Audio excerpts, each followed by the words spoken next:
Today we will be reading pages 11 through 20 of Inside Out and Back Again.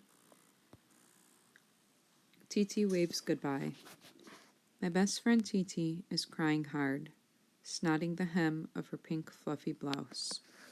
Her two brothers are sniffling inside their car packed to the roof with suitcases. Titi shoves my hand in a tin of flower seeds we gathered last fall. We hope to plant them together.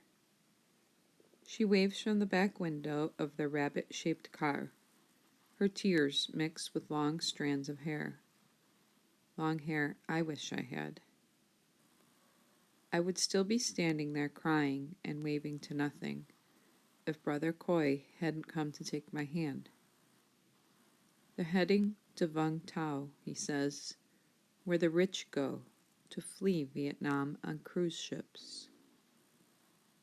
I'm glad we've become poor, so we can stay. Early March. Missing in action. Father left home on a Navy mission on this day 9 years ago, when I was almost 1. He was captured on Route 1, an hour south of the city, by moped. That's all we know. This day, Mother prepares an altar to chant for his return, offering fruit, incense, tuberoses, and glutinous rice. She displays his portrait taken during Tet, the year he disappeared. How peaceful he looks, smiling, peacock tails at the corners of his eyes. Each of us bows, and wishes, and hopes, and prays. Everything on the altar remains for the day except the portrait. Mother locks it away as soon as her chant ends. She cannot bear to look into Father's forever young eyes. March 10th.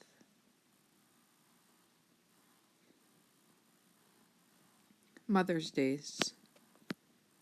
On weekdays, Mother's a secretary in a Navy office, trusted to count out salaries and cash at the end of each month. At night, she stays up late designing and cutting baby clothes to give to seamstresses. A few years ago, she made enough money to consider buying a car. On weekends, she takes me to market stalls, dropping off the clothes and trying to collect on last week's goods. Hardly anyone buys anymore, she says. People can barely afford food. Still, she continues to try. March 15th.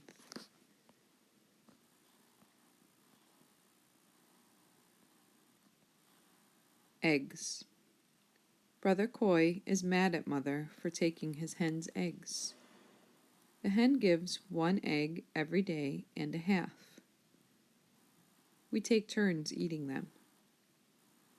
Brother Khoi refuses to eat his, putting each under a lamp in hopes of a chick.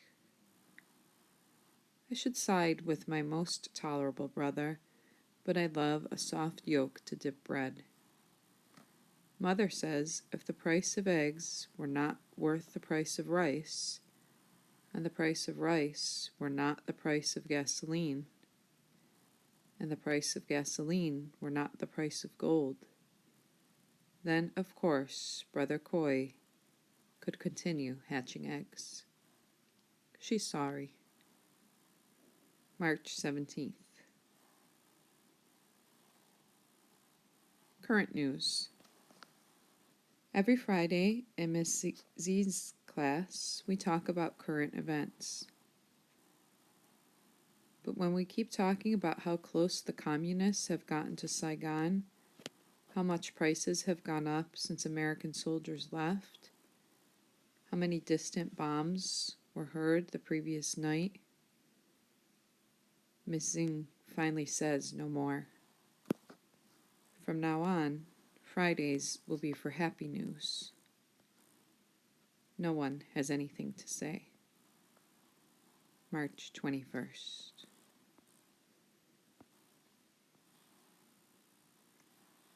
Feel smart.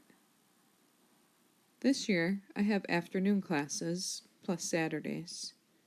We attend in shifts, so everyone can fit into school.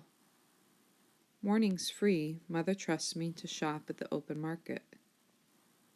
Last September, she would give me 50 dong to buy 100 grams of pork, a bushel of water spinach, 5 cubes of tofu.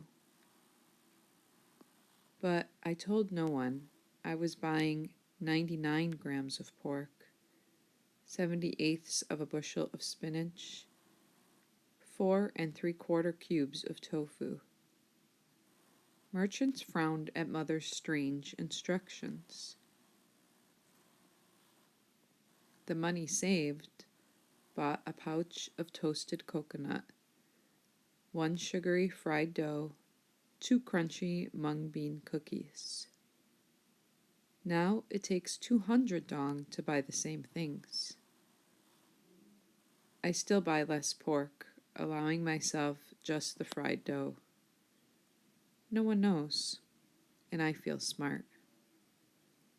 Late March.